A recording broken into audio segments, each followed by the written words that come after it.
Let's talk about protecting and scaling your why. Staying true to your purpose as you grow is the key. As organizations grow, it risks losing sight of the original why that inspired its success. In fact, that's what small and mid-sized companies have and family business have as an advantage. This happens when what and how overshadow the core purpose. Simon Sinek says, if a leader of the organization can't clearly articulate why the organization exists in terms beyond its products or services, then how does that leader expect the employees to know why to come to work? It's up to us, the leaders, to come up with this. So true success achieves targets and goals and stays faithful to the why. Leaders must be the why stewards, ensuring that the why remains central as the company scales. And you want to achieve this through regular reflection and ensuring that all decisions and actions remain aligned with the core purpose. So examples related to protecting your why, well, here's one where Volkswagen lost trust by cheating on emissions. The company's why, which is pretty vague, is making mobility accessible through reliable vehicles. But many years ago, they played some games with their emissions testing and they lost trust. Microsoft, under Steve Ballmer, focused on revenue and drifted from its vision and its why.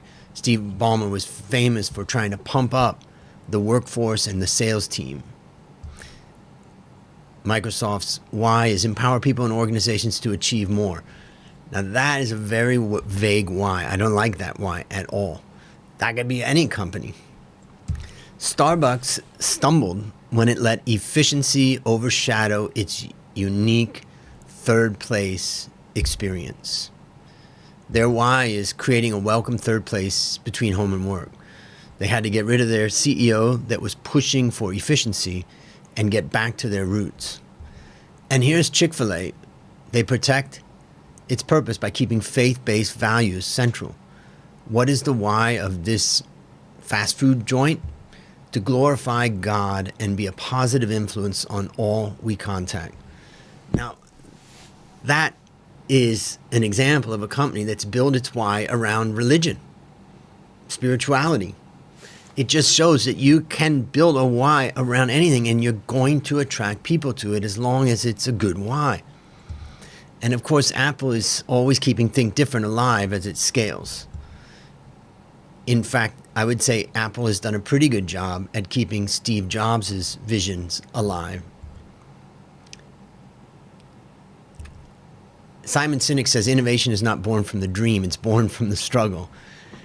Making our businesses better is a struggle and a challenge, but that's where great things come from.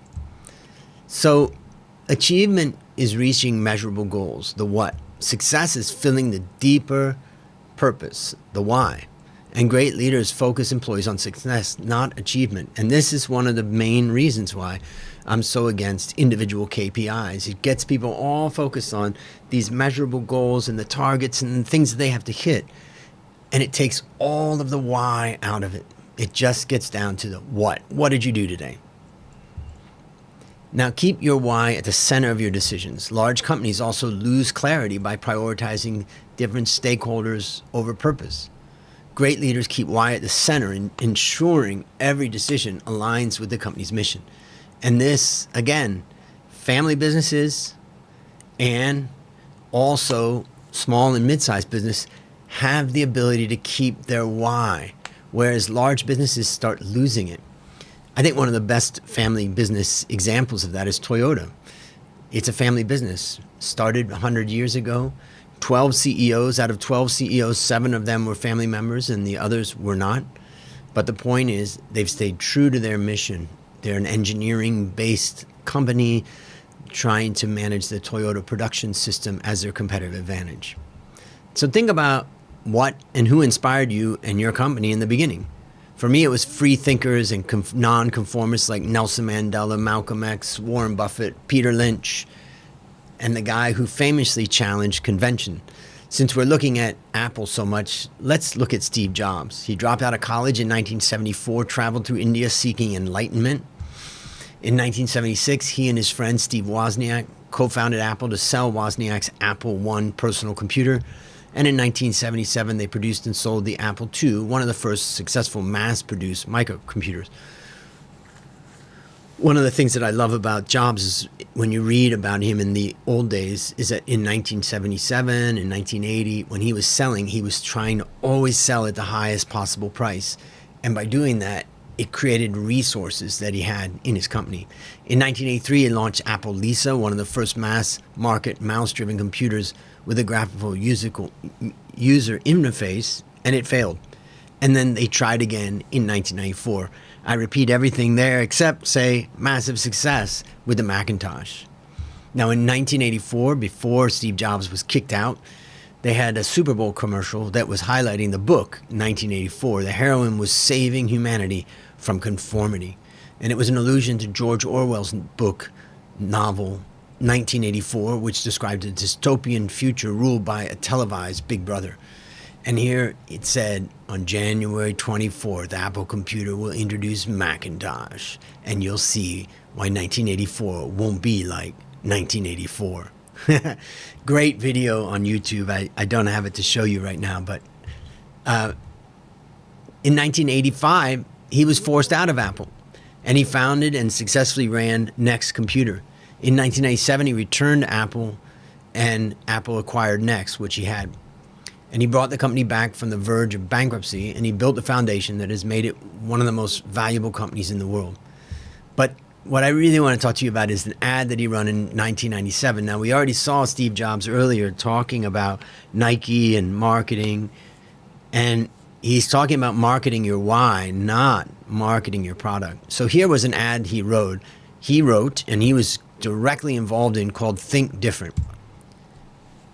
It said, here's to the crazy ones, the misfits, the rebels, the troublemakers, the round pegs in the square holes, the ones who see things differently. They're not fond of rules. You can quote them, disagree with them, glorify or vilify them, but the only thing you can't do is ignore them, because they change things. They push the human race forward. And while some may see them as the crazy ones, we see genius, because the ones who are crazy enough to think that they can change the world are the ones who do. There it is. You heard him talking about Nike, talking about the why, not talking about products, talking about the why, and here it is. And when you listen to that, it helps you to realize we don't talk about the why enough. So look back and think about those who inspired you in your company. Take some time to explore and write it down. Who inspired you? And what was it about them that inspired you and your business? Here are some questions to think about. Is our why still clear and central as we grow? Do our decisions consistently align with our core purpose? Are we protecting trust by staying true to our why? So what have you learned in this section? Well, growth can cause a company to lose sight of its why. And if the what and how take over, it's in trouble. Leaders must actively protect the why by aligning all decisions and actions with it. Staying true to the why builds trust and long-term success, while losing it risks reputation and purpose. Congratulations, you made it to the end of this section. In the next one, you're going to learn how to make your why last long after you are gone.